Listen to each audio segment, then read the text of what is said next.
Okay, so my next question I wanted to ask was, can is there a cure for dementia? At the moment, there's no cure for dementia.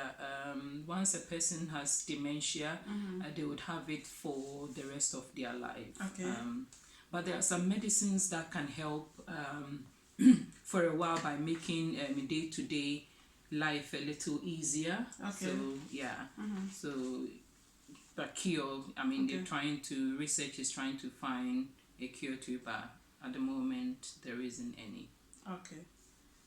So you can just keep yourself active by going to Yeah, group so there are activities some and keep the activities you brain can do, working exactly, keep your and brain just get working, active. and then some activities that's not healthy for the body, you stop doing, like stop drinking, smoking, eating healthy diet, and just keeping the brain active really. Okay, so can you really stop yourself from getting dementia then?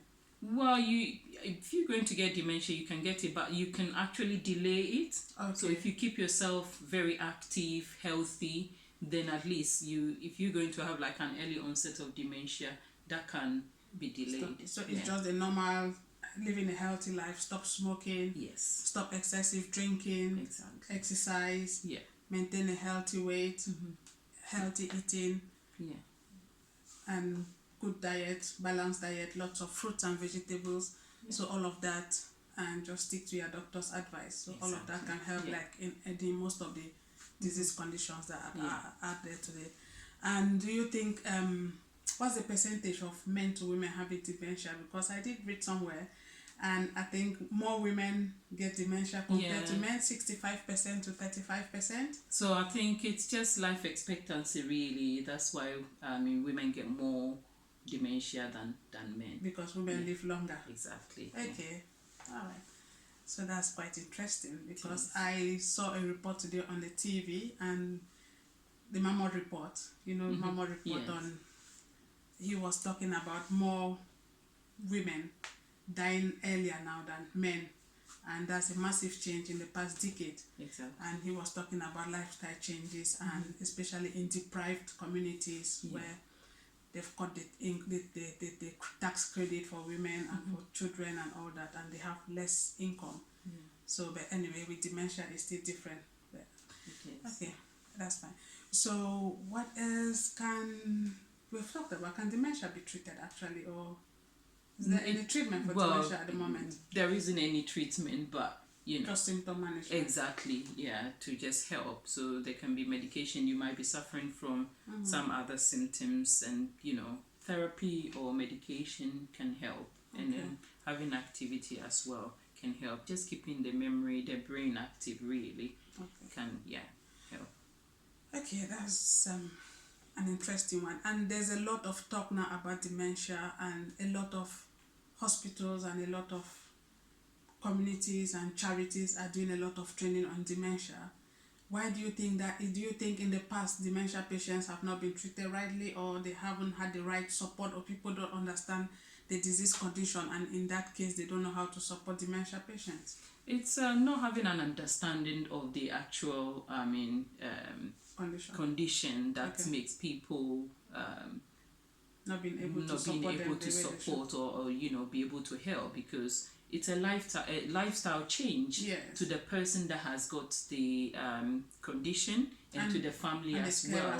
So imagine being very active, working, and having early onset of dementia, being forgetful, and then not knowing time and day, and sleeping a lot. It's a very big lifestyle change for you. So without the understanding, then a patient who have got dementia are not supported fully. Okay. So does that explain why most of the dementia patients, they sleep all day and they're very active at night?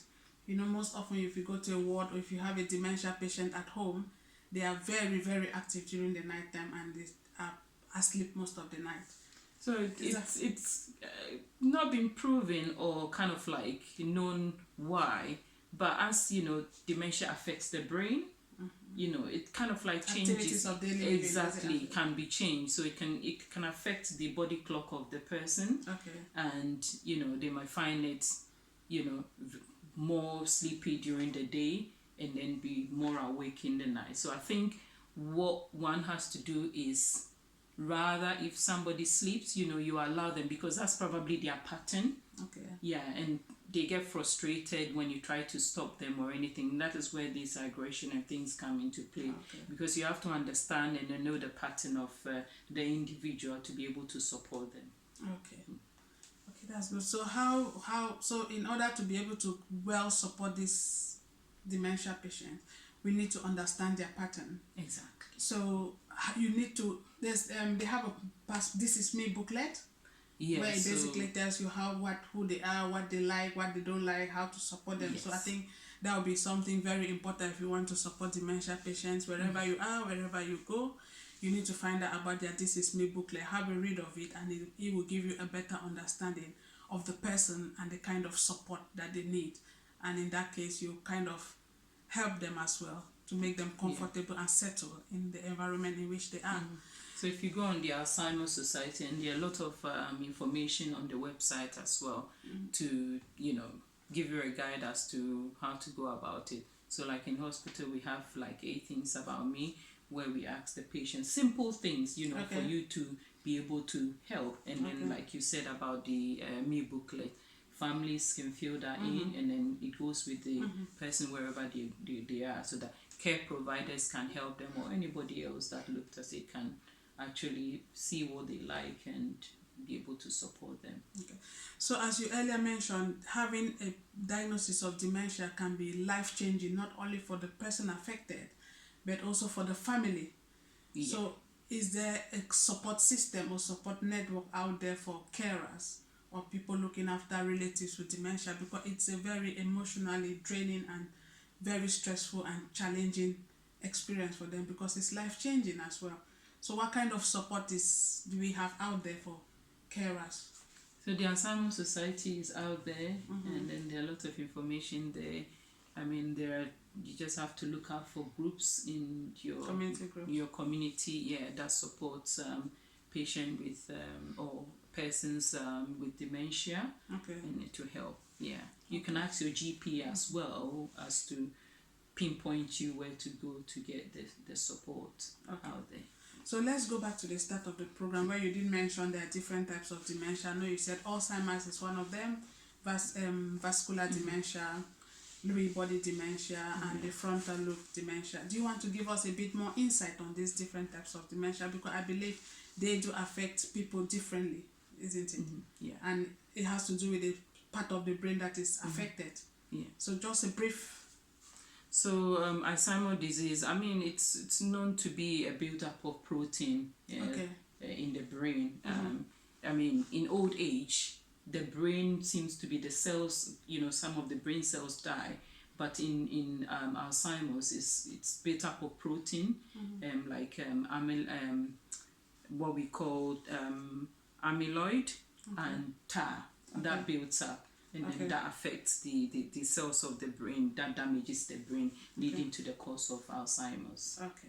And I know vascular dementia has to do with minor bleeds in the brain, is that correct? Yeah, it also affects your memory and thinking, confusion, mood, and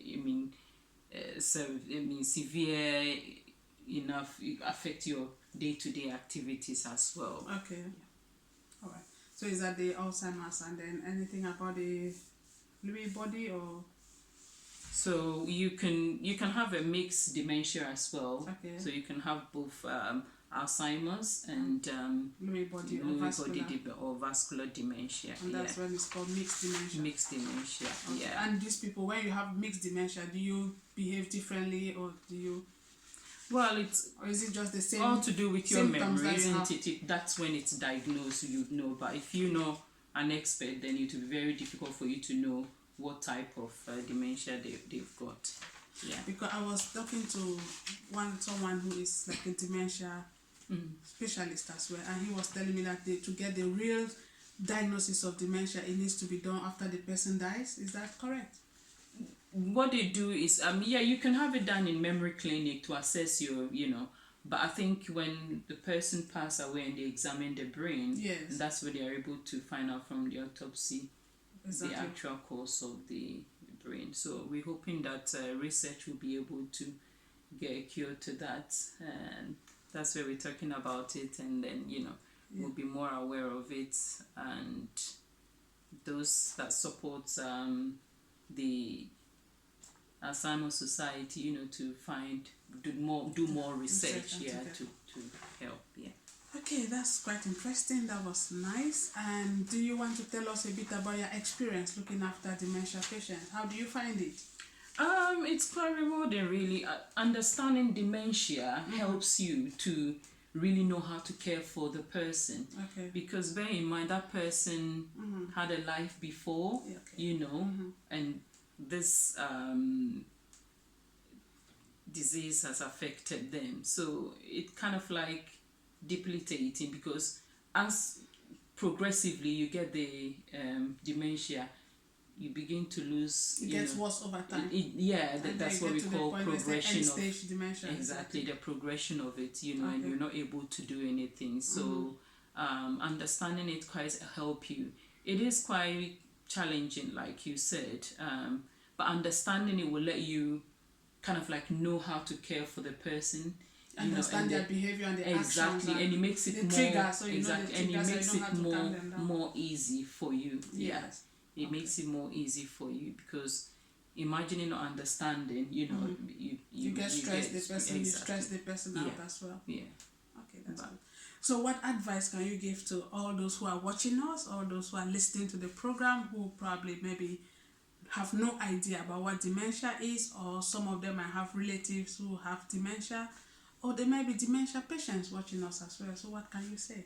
So the first thing I would say is, if you're worried at all about your memory, you've been forgetful or anything, or any family member, you're worried about them, the first thing you do is you see your GP or your doctor, to assess you and, send you further to the memory clinic or a specialist to be able to, diagnose whether you've got it or not, so that you get the support. Some people live with it for a long time not knowing they have it, but by the time somebody is diagnosed, they probably live had it for a while. For a while, most of the time. So the first thing you have to do, and also we have to be aware of it, more education, go online, just there are leaflets out there, a lot of information about Alzheimer's is on and dementia is on the website. So you educate yourself more about it, and then you're able to support family and friends. Okay. About that. Okay. So thank you very much, Anita, for coming to the show. It was a pleasure having you, and thank you for the vast information that you've given us today. That was very helpful tip for me, and as well as for all those who are watching us. And thank you everyone for watching, and this has been our February edition of the program Let's Talk Health and Wellbeing. I hope you have enjoyed the program, and hopefully we should see you in March with another exciting edition of the program Let's Talk Health and Wellbeing. Until then, it's been your host on the program, Lesi, and thank you very much for watching, and thank you for tuning in, and see you in March. Take care. Bye-bye. Thank you. Bye. You're welcome. Thank you.